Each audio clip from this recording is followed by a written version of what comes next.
Welcome to the Startup Grind. So, thank you, Toby, for hosting us tonight, for joining us and being here with us. We like to start off by going back a little bit in time before we get your guide. Where do you come from? So, also thanks for coming and thanks for having this great anniversary here at Get Your Guide. It's an honor for us to have so many great people in-house. So back to your question, so where do I come from? I grew up like in Zurich Oberland, not far away from here. Did all the regular school, high school, university, ETH. Where was that? What? Where in Zurich Oberland? Uster. Uster? Yeah. Someone from Uster here? No, too bad. Then ETH. And I think my destination was towards education. Mm-hmm. So I also did an education to be a teacher. After ETH, I was not really sure what to go after and what to do. So I also enrolled for like a PhD. And I did 1 year there. Mm-hmm. And then the other story, like Get Your Guide, kicked in. Okay. And I was more than happy that I could leave my PhD for a very good reason, and not really finishing it. So I still said it's on hold, but I'm not sure if I ever going to finish that. And as a child, when you were young, did you have any kind of influence? Like, were your parents having their own business, or you yourself? Did you think when you were a child that you would one day have your own business? No, completely not. So my family, not only my parents, all my siblings, and I have 3 of them, are teachers. So my mom taught or is teaching the flute, and my father regular school, my brother sports. So I'm definitely not fitting into that family, right? So, and then also after university, like how we seen Get Your Guide at the very beginning was more like a student project than being now entrepreneurs, right? So we kind of slipped into entrepreneurship, and it's great to be here. So how did that come about? What was the idea? I mean, I remember in the interview with Johannes, he said you guys were sitting in the dorm eating ramen, trying to build Get Your Guide, the typical Silicon Valley kind of story. But how did the idea start? He was drinking ramen, and we were like programming. That was probably So no, the original idea like definitely came from Johannes and Tao, like the other co-founder, like when they were on a student trip to Beijing. So Johannes was completely lost, right? He for some different travel schedule, he arrived earlier in Beijing than the rest of the group, and he was really excited about that, like to also get to know the city a bit, other than just the conference rooms, right? But it really turned out to be horrible. It was super hard to find the hotel, and then like the next day he only stayed in the hotel. And at that time, he really had the idea, it would be super great from home to ping or to even book some other students from Beijing that is local that can then guide him around. And so then the 2 came back and did even at ETH a course about entrepreneurship, and it's where they also wrote the whole business plan from Get Your Guide. I was not part of all that story, but then they thought this idea is so great and the business plan looked very promising. They said, hey, let's build that. And then it was really Johannes and Tao, and there was the 3rd founder, Pascal, that is still in town. Mm-hmm. He joined this group like in this ETH course. Yes, right.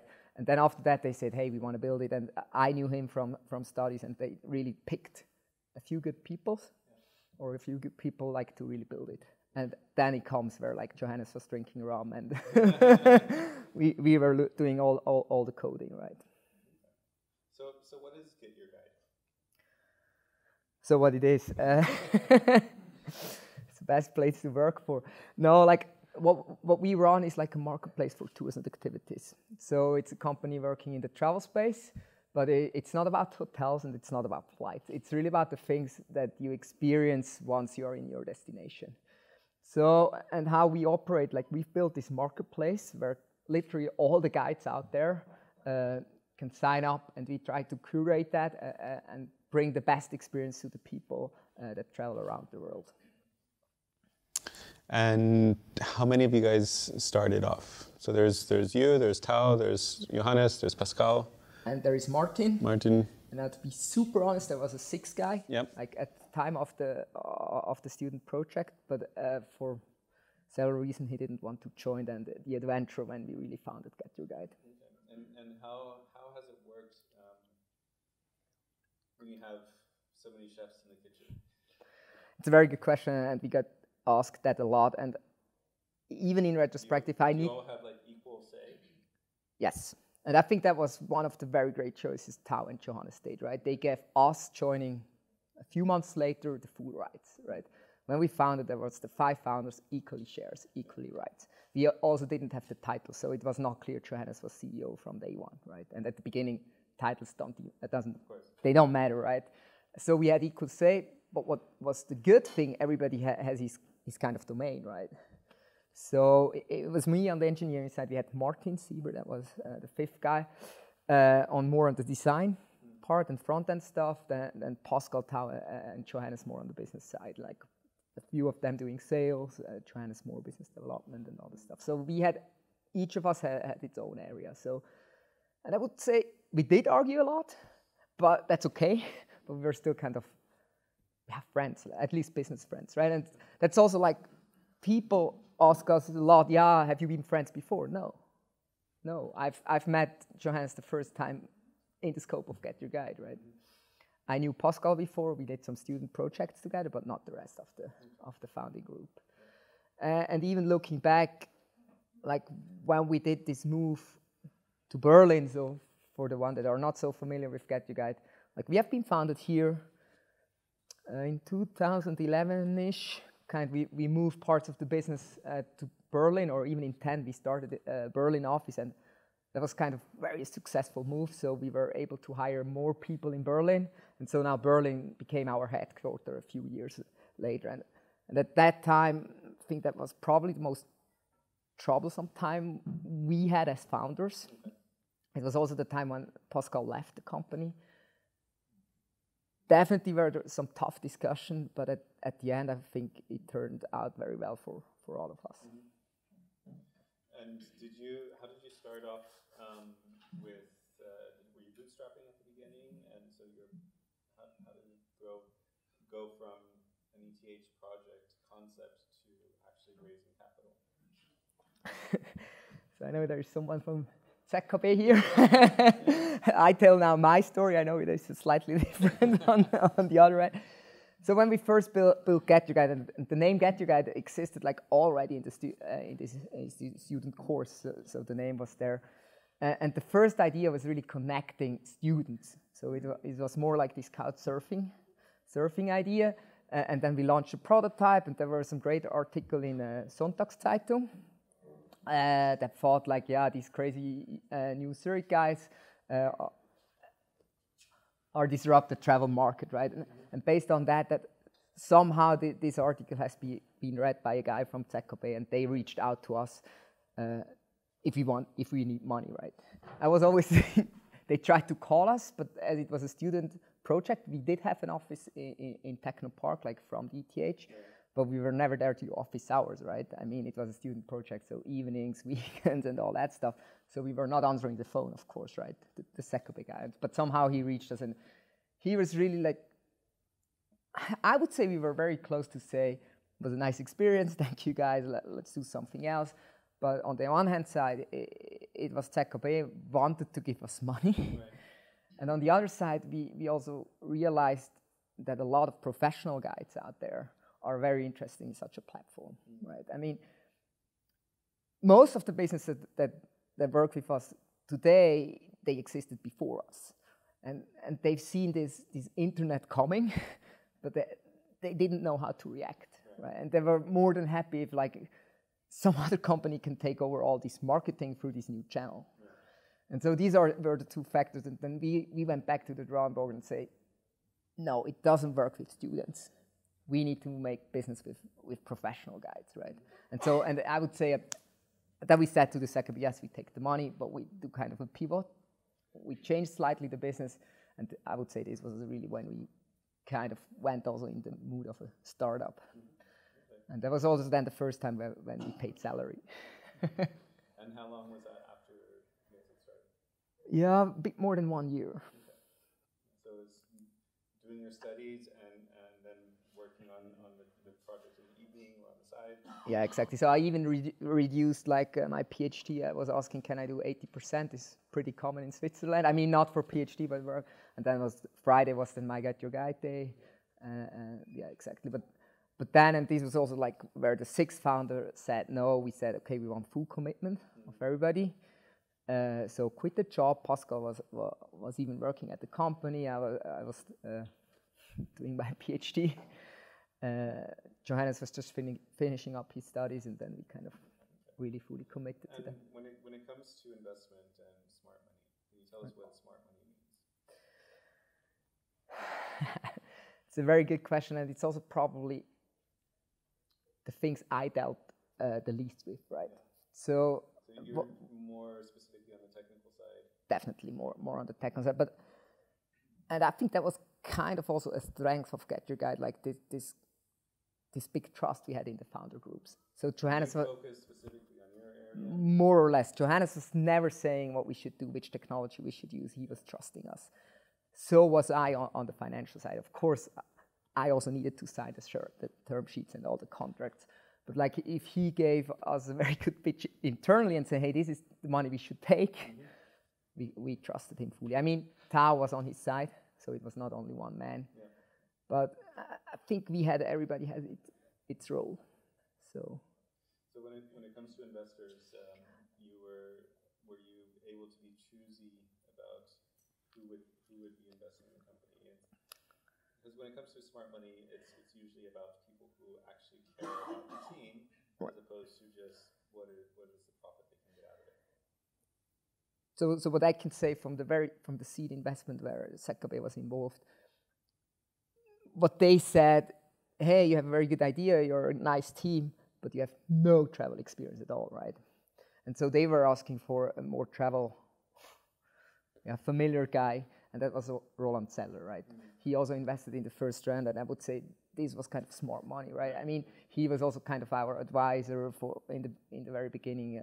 We call it also Götti, right? We could ask him a lot, but at a certain stage, and also later in the funding, right? I think we always kind of distinguish between the VCs. They gave the vast majority of the money, but then some advisors. Later on, I think it was Kees Kohlen, like the CEO from Booking, that was advising us a lot. And then also Fritz Demopoulos from China. They were not the main investors, but they were also like investing money in us. And I would say that were the smart investments. They helped a lot, right? Also scaling the business beyond only Switzerland, right, or Europe. When did you move to Berlin? So how that came was at the very, very beginning, like we had our office, and even on the website there was like the customer services number, right? And it went to that phone in the office, and then you only answered after 8 o'clock in the evening. Exactly. And like in the meanwhile, like we forwarded it to our mobile phones, right? It was a rotation, luckily not from the engineers. Only the business guy needed to do that, but sometimes it didn't scale. Our business is also not so simple. So a lot of customer ask, how can I bring my dog to the sailing yacht, or can I access the Eiffel Tower with wheelchair and all that stuff? So we have a lot of questions, and we realized we need to have a solution for that, kind of a call center. And then we really went out. I mean, we sent out, I would say, to check what's possible, right? And first, the most obvious thing is to outsource that somewhere near East, right? So we did look at companies in Czech Republic and a few others, but we were not really satisfied because we also wanted to keep the voice from the customer very close to us. We wanted to have this feedback, right? And then as like Johannes Tao and Martin are German, and somehow we came with the idea, let's move to Berlin and open a customer service center our own customer service center there. And that was really the first move where we did. So we rented a small office, we sent out there, and he was very successful in hiring a customer service center like that, outgrew the number of people in Zurich quite quickly. And then we also tried other areas, so sales, super easy to hire, like very international people, super passionate about, very open. They fit very well in our culture.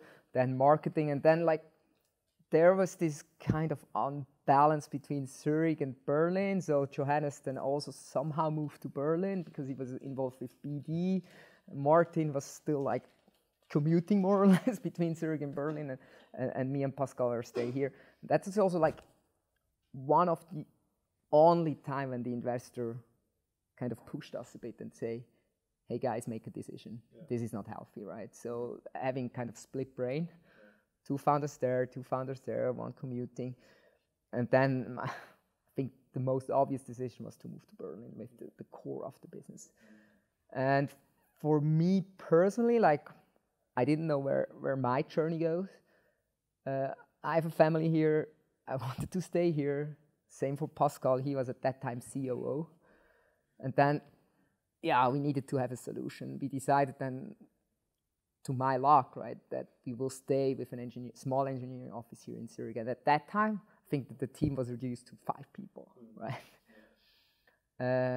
But now it turns out that Zurich has also its value, right, especially around all the tech. Very talented people that you can attract here. How many people are you in Zurich today? Right now it's 25-ish around. The office has space for 60 that we planned for the next 5 years. I guess we will outgrow it sooner. Okay. By the way, if anyone has any questions, of course, just Hans. Thank you. Hey, congratulations first for the 5 years and very interesting intervention. Cheers. It's time for us to have a beer.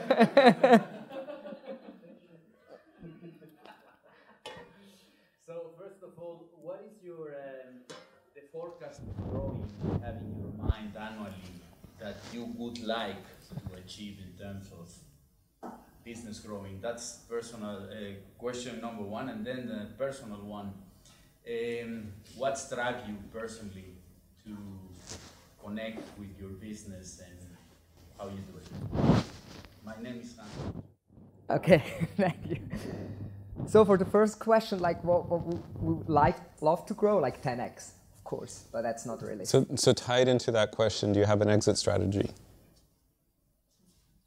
No. Definitely not. I think now the very clear goal is to go public. Yep. The time horizon is still open. Because that's a common question. Whenever you take someone else's money, you have to figure out how you're going to give, what's... And here I need to say Johannes is doing a great job in managing all the investors, right? I would say even keep them calm. I'm not sure what he would say. Me personally, I don't see them a lot like yelling at us and say, hey, people, now to have an exit strategy, like when do we get our money back? I think they're super patient. If I can say the numbers are very good, so we grow at a fast pace, and I think that's also helps investors to keep calm, right? So to your second question, what motivates me, probably I can reflect a bit. When we had this decision, Zurich, Berlin, like, yes, I made my thoughts about, what if we close down Zurich, right? Where would I go? And then I realized there is no other place. And then I also asked, why, right?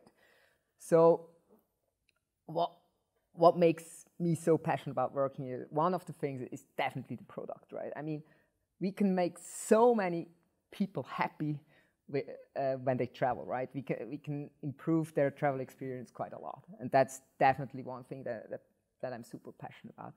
The other thing is also like the team, like with the people I work together, right? That's also, and also still like, even though we are 10 years almost, I still feel we have a very startup-like culture. So a few decisions are top-down, but a lot of the decisions are made within the teams, right?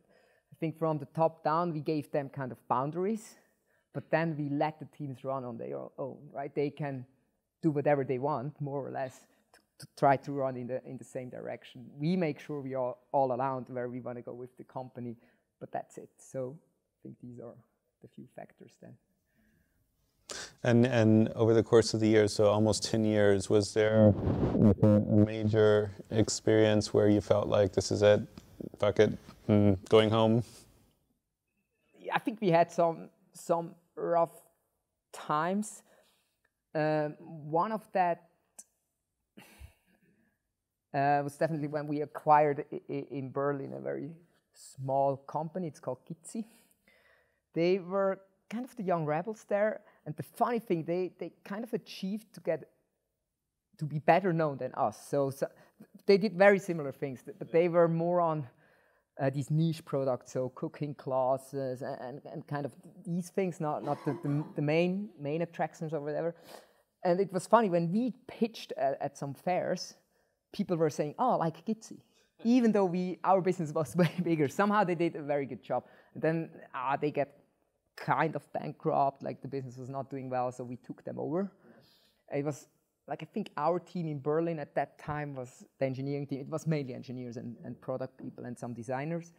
Our team was roughly 20 people, and it was 12 coming from them. And they impacted our culture heavily, right? I mean, that was a cultural clash.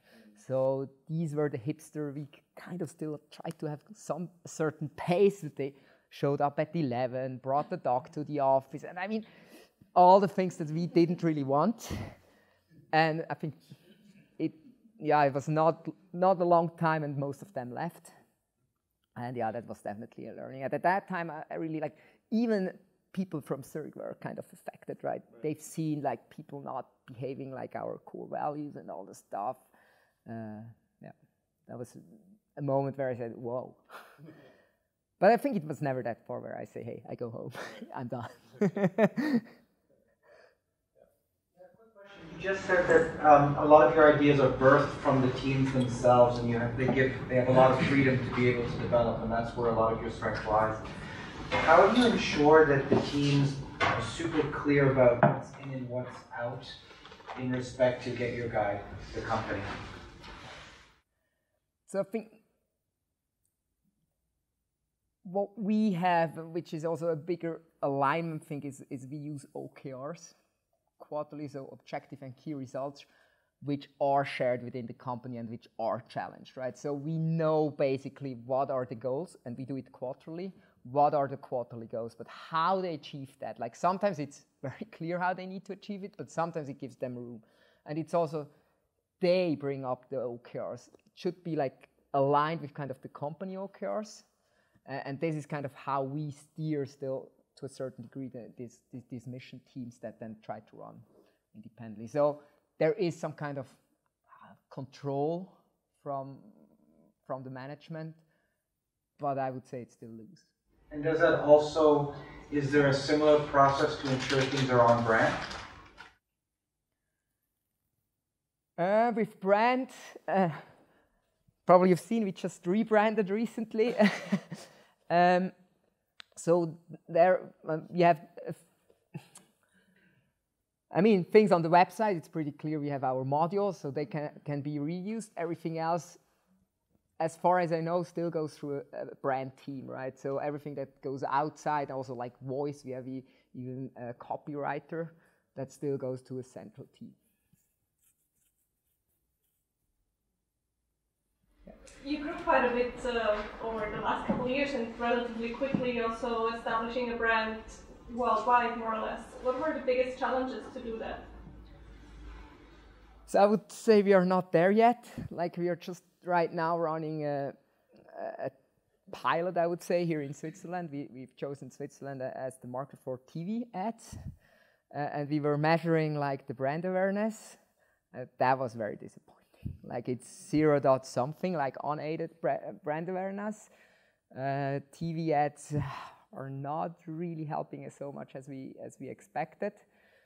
So I still think we need to do a lot of work on that. People, if they think of travel and of activities and fun things, that they think of GetYourGuide. We're still not there. So currently still a lot of traffic is coming through Google. People searching into the internet, and then they see our links. And It's expensive. Two questions. Hi, I'm Donna. The first one is you mentioned that you don't have an exit strategy. Let's say Airbnb is coming and saying, look, I have 20 billion USD, whatever number in mind for you, and we want to buy you. What would you say for that? And the second question is, you mentioned your values. What are your values as a company? Okay, to the first question, if like a big player will come and try to acquire us, I think let's look at the case, right? I mean, but it's definitely not only money. So if that fits in a longer time strategy, if we can probably continue with our brand, probably would say yes, right? I mean, we need to evaluate case by case. And as a side story, I can say TripAdvisor made us an offer a few years ago. I think it was after, because I watched the video with Johannes, and he was still saying, yeah, we're partnering with TripAdvisor. They acquired now a competitor, so the partnership for us is over. They also made us an offer, and we turned that down. Because they would not have continued GetYourGuide as a brand, and we know like TripAdvisor, their main focus is not tours and activities right now. Okay. Core values. So let me try to recap that. So one is learning. So we try everything we do, even we fail, at least learn something, right? Then one thing is passion. If you're not passionate what you do, I don't think you can build great products. Positivity, that's, yeah, even you fail, stand up, go again. Then commitment, that has a few facets. So one of the things is it's totally okay to debate heavily, but once you commit to one solution, go fully, right? Don't always say, yeah, but I've said we should do it differently, right? And the other is clarity. And that's mainly in communication, right? Don't try, be just very clear what you mean, right? And one thing probably I can add to our core values. So when we moved to Berlin, suddenly Tao came, right? He was the only guy in Berlin. Suddenly Tao came to Zurich. So in Zurich, it was roughly the 4 founders and 20, 30 employees, right? And then he was up there with 30 employees and himself, and he said, hey, we need core values. And personally, I would say, what? What is that? What do we need that for? And I think in an environment where you have like a high density of founders, it works very well without core values. People, like you're the role model, right? People just look at you, how you behave, and copy your behavior. But if Tao is the only one there, and a horde of other people, customer service is probably also the team that sticks the least to our values. There's also fluctuation. It's a bit a different department than the rest. So he said we needed values, and then it was really the first time when we sat down, so after 3-4 years. And kind of first it was like a list of 10 values. Nobody could memorize that, and now we condensed them to 5. They are changing slightly, but yeah, the core is the same. Yeah, the essence is still the same. Like be one of us, one of the founders. And what's the biggest lesson or the number one of the top things that you would share with someone who's aspiring to be an entrepreneur, who's starting their business today?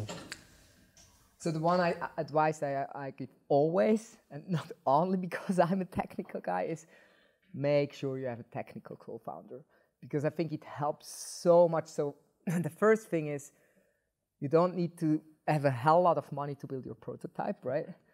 And then the second thing, even also adjusting doesn't need a lot of money.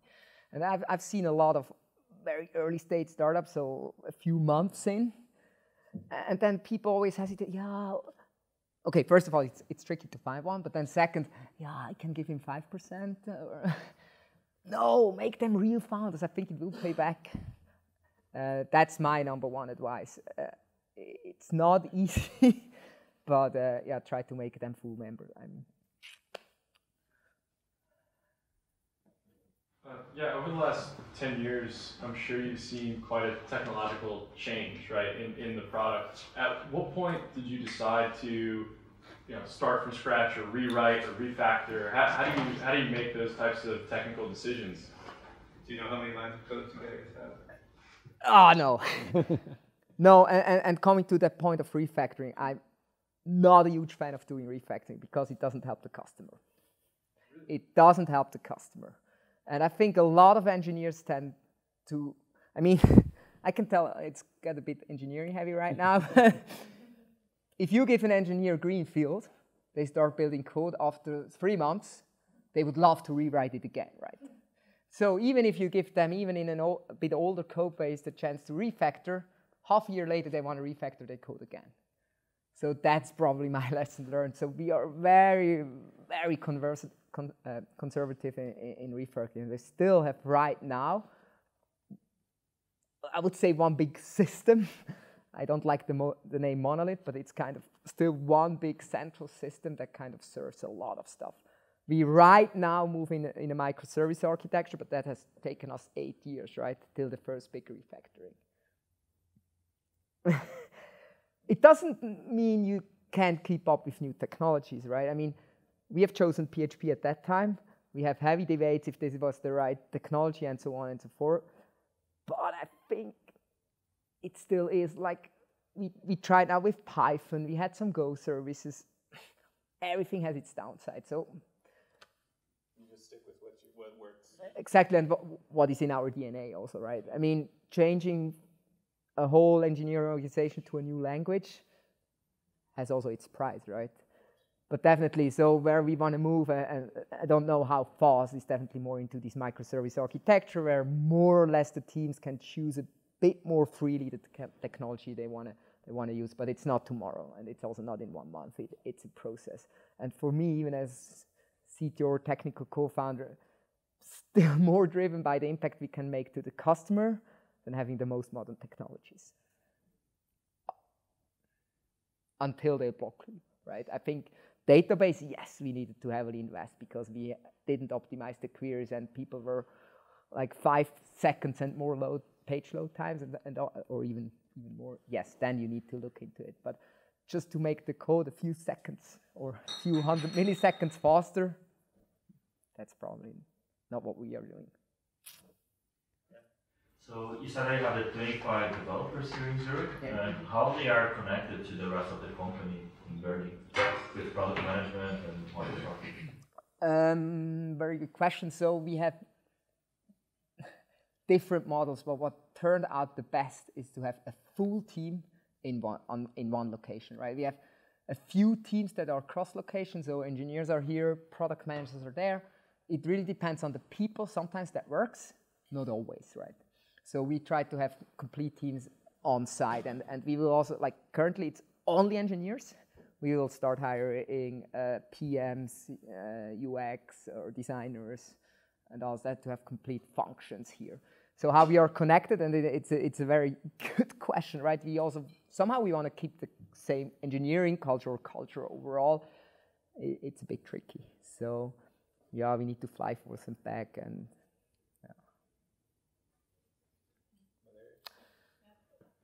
Thank you very much, David, especially for creating such an amazing event, and Elodie for the amazing what you did. Like, us as entrepreneurs, we normally are not thinking about this, our health, and it's so important.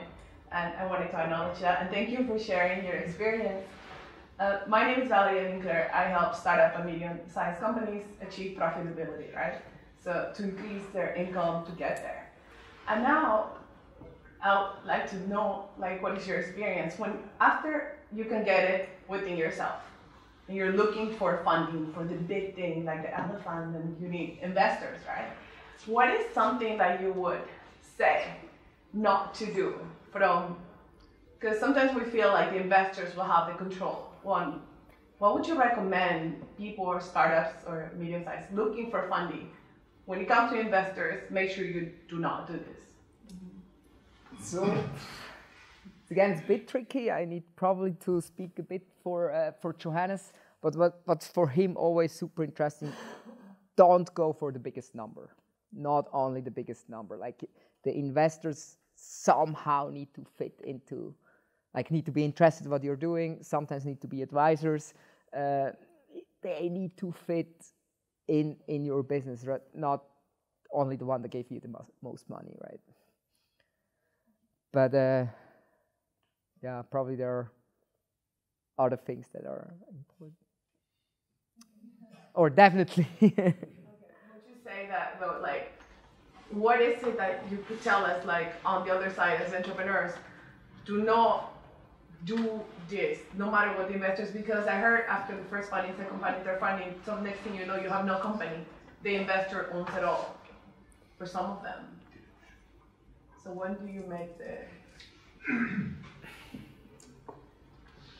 It's a good question. We have a lot of investment as well, right? I mean, Series D or whatever has already happened, and there is a lot of money in GetYourGuide, and so for us, for me personally, it was never ever that about my shares, right? That the amount gets smaller and smaller and smaller. It's really about the company and like how can we make the whole story successful, right? And if we strongly believe that we can grow the business 10x or even further, yeah, then take the money that you need or might need, but don't compromise on, I don't want to give away like 20% of my shares. I mean, if you really believe in your case, even the rest will be so much money, right? I mean. What about the control over your company? Like, who is in charge? Investors or the co-owners, co-founders? Not sure if this is disclosed information, but they have a lot to say. But the fun thing is, it's not only one investor, right? And here it also comes like my point on the investment. Don't always see as them and us, right? It's together, right? If they make a decision that makes the founders unhappy, the business is going to suck, right? So at the end, it's also not healthy for them. So it circles back to smart money and goes exactly. into smart investors, people who are investing not because they see a good business opportunity, but because they want to connect with the founders, they want to help the business grow, they want to advise and be a part of the team. Definitely, yes. As investors help you to grow your business, it means to organize some business contact around the world. If you get smart investors, then yes. A few of them definitely helped, yes. I guess, like you said, you got some of the bigger investors who were more putting in the bulk of the money, and then you got the smaller investors who were key in helping drive the business. But I think also the big ones, they had some good impacts on, let's say, our finance department, right? I mean, finance was definitely not in our DNA from the beginning, right? And now to bootstrap that and bring everything into shape was also based on them. And implement the structure needed. Exactly, they want to have these and these reports, so we needed to deliver. In the first place, it kind of sucks, but it definitely helps you also, like if you want to go towards an IPO, right? I mean, your numbers need to be there, right? Don't think about these things in year 1 and 2. How many employees is GetYourGuide in total? 440 something. That's a completely different level. Definitely, right. At the beginning, we given a shit of finance, legal, and all that stuff. Like, we made our tax statements in Excel and all the stuff, but that was completely okay when we were an unknown company, right? So don't make sure that all these things are right in the first place. Be a bit sloppy there, focus on your main business. 10 years into the business, probably start getting these things right as well, right? Hi, I'm Arun. I imagine you have collected a lot of data, and probably you plan to do something out of this data. And having all the compliance rules in place and having probably hosting centers somewhere in Europe with GDPR in mind and all that. What do you think? Well, GDPR says he can't answer that question. So. No, I think I can, and we also did a lot of effort to get compliant by, what was it, May something this year. I think there is still a huge gray area. And things are not always clear, but definitely I think we also see it's not only the law, right? It's the rights of the people, right? So data, I think even though there is GDPR, you can still heavily use data. We don't need to know if Mr. Müller bought this tool. What we are interested in is like, what's the statistics behind, like analytics, like it doesn't matter on a single case. So we can definitely analyze data anonymized, right? So, but it was kind of a, semi-huge project that we needed to run here to make sure we are compliant, yeah. And also it was kind of a mindset switch, right? Email address, IPs, no, right? That was always the core thing. Yeah, names and all this. And when it comes to hiring people, have you been involved in that? Yes, definitely. So what are some key traits that you look for in a hire? So what are some unusual skills that you look for? or underestimated? So I always say I want to hire other founders, right? Other entrepreneurs, but it's very, very tricky, right? So, but what we put heavy weight on is culture. So it's even a debate in engineering if like the engineering skills is priority number one or culture, right? So that's definitely like we have also interviewing process. There is always like a culture fit interview. So you have a dance off as part of the engineering. What was? Do you have a dance off as part of the engineering interview, or does dance party thing? Who can dance the better? No, it's a culture fit thing, right? So all the questions are about our culture, like how they handle feedback as well, right? Feedback culture. So I'm not sure if that's a secret sauce for us, but that's definitely very important.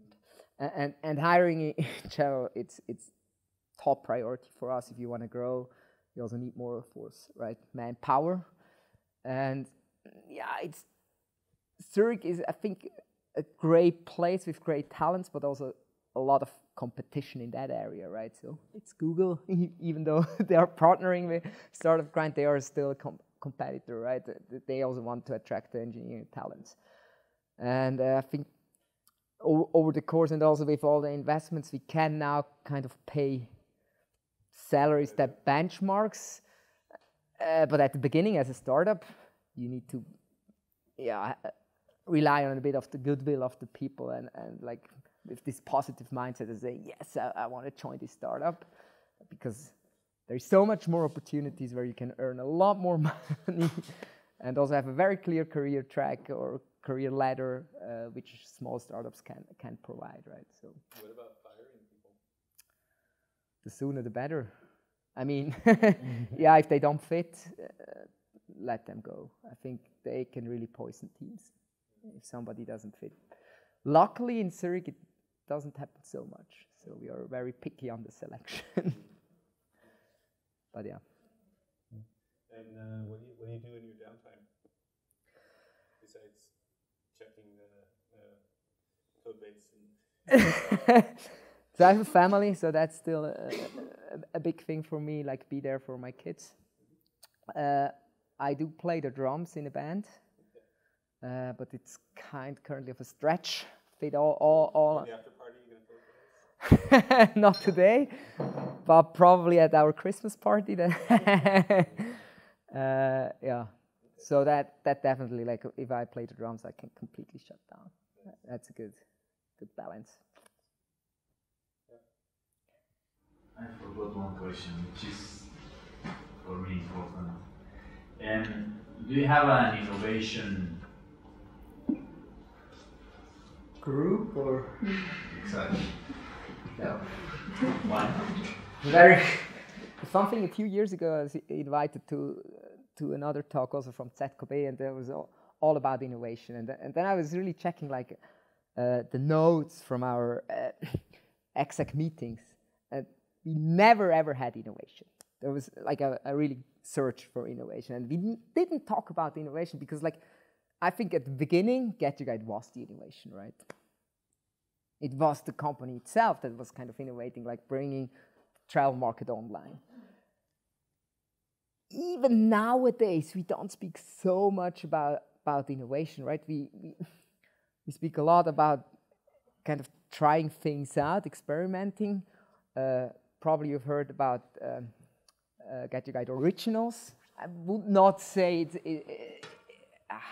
it's innovation, but we try to own now end-to-end the experience of the customer. So instead of having third-party guides, we want to offer that service because we think based on the data, based on a lot of feedbacks of customers, that we can provide a better office. I think these might be the innovative things that we are doing, right? Try a bit here, but that always kind of outgrows of one of these teams, right? They say, hey, it's not only online, we also need to provide a better service because we have so much information from reviews, customer service, like people that call, what's bad, what sucks. So we thought, okay, let's dig into these areas out. But there is not an innovation group that explicitly looks for what's next. It can come from everywhere, right? So my question is, you are 5 co-founders, right? In the last 10 years, you must have had harmonious phases and phases that are less than harmonious. 5 people having an equal say, sometimes it's probably harder than just a small dispute. So can you walk us through one of those situations and how do you overcome that, given that you want to keep the equal voting share or equal say? So to be very honest right now, I wouldn't say we have equal votes because Johannes is the CEO. He makes a lot of decisions that I'm not even aware of. I mean, small. So, but probably from the early stage, I can give you a few examples. So one of the things was really taking the money from Zekoba, yes or no. We personally, I as well thought, yeah, we can grow organically, right? Looking back, what a stupid idea, right? And so we had heavy debates, but at the end, like we kind of agree, yes, take it. And then we were also never ever complaining. I think that also this commitment, also that we say yes, we are doing it, and then not regretting this decision, that kind of helped. I think the biggest dispute we had was when one of the founders left, right? So what's now the deal? We had some shareholders agreement and all that stuff, but like of course you cannot cover all the cases, what is happening. There we had some disputes. Also, not everything was only friendly, but at the end, I think now we are friends. We can talk to each other. It's all good. I mean, it's still also personally a friend. We visited him a few weeks ago. All good. He has his own startup now. But right now, I mean, the positions are so different. So Johannes, CEO, Tao, COO, they definitely have way more to say than I here in my local Zurich office. Very focused on it goes back to what you said about trusting each one to do their job, and they're not going to question you in technical decisions, and you're not going to question them in their what might seem like bigger, more like 60% or whatever percent more. At the end of the day, it's trusting each other to make the right decision. And I know if Johannes has a hard decision, he will call me and ask at least for advice and what's your opinion. But and there is also like we hired a lot of other execs, like a CFO. They make a lot of decisions as well. Like these founder groups, we still exist, and I think we are still very important to the company. But like, I would not say we are equal now if based on the positions, right? We have in the company. You're a marketplace, right? So I guess there are a lot of challenges in addressing both sides of it, right? The people booking the tours and the people offering the tours. Can you talk a bit about how you handle that and which one was the biggest challenge? Yes. At the beginning, I think it's always this chicken egg, right? What do we do first? And we clearly decided to go for the supply first, so our guides, right? Because what we hated the most, if people were saying, hey, I was on your website and I checked Dubai and there is nothing, right? So we wanted to make sure that at least in the big cities, we have something, right? And therefore we sent like Tao and Johannes and Pascal, they were really cold calling, like day and night, right? Really heavily, till we had kind of reached 10 or even 15, 20,000 products worldwide, right? And at that time, like within a few years, that was probably year number 3, 4, we were already the biggest marketplace for tours and activities. we didn't focus so much on the travel, but after that it has changed a lot. Right now we are very, very traveler focused, right? We do everything for the traveler, and they kind of make the demand, right? And then we will make sure supply is following that. So at the beginning it was all about supply. Over the years it has changed, right? To now be very, very customer focused. So also based on a lot of data, we know what they're looking for, we know what we don't have on the shelf, what we need to acquire, and all these kind of things. I think that's kind of a shift. So tonight, okay, last question, because we wanted tonight to do a little bit shorter since we had a few additional things and we want to get back to... You're hungry? Yes, one last question. Okay, very quickly, so you're 5 guys, and you seem to have similar profiles. Right. But you are a marketplace for the rest of the world, for many different demographics. So how do you get the intelligence, how do you adapt to different needs? You know, that there's a workplace. Marketplace. It's a very good question, and I also think we are not yet doing a great job. So diversity is a big topic for us. Like if you look at our management, I think there's 1 woman in the exec team. It's definitely not healthy. And yeah, we try to address also here in Zurich. Only men. There are 2 women starting in October. I'm very happy. But yeah, we should definitely do a way, way better job. But I still think with some user research and inviting people to our office, you can cover a few of the things, but not everything. Definitely some homework we need to do. Cool, and for all the other questions, I will be around, so... Yeah. So before we wrap up, there's a last little list of questions that we'd like to ask. And the idea it's the rapid fire question. So the idea is to just answer the first thing that comes to mind. No thought, just yeah. So for example, what is one item that you own that you would never sell? My drum. What is your most unusual skill? Playing the drum.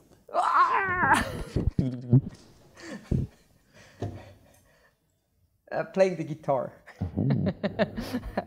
And what's more important, strength, speed, or stamina? Speed.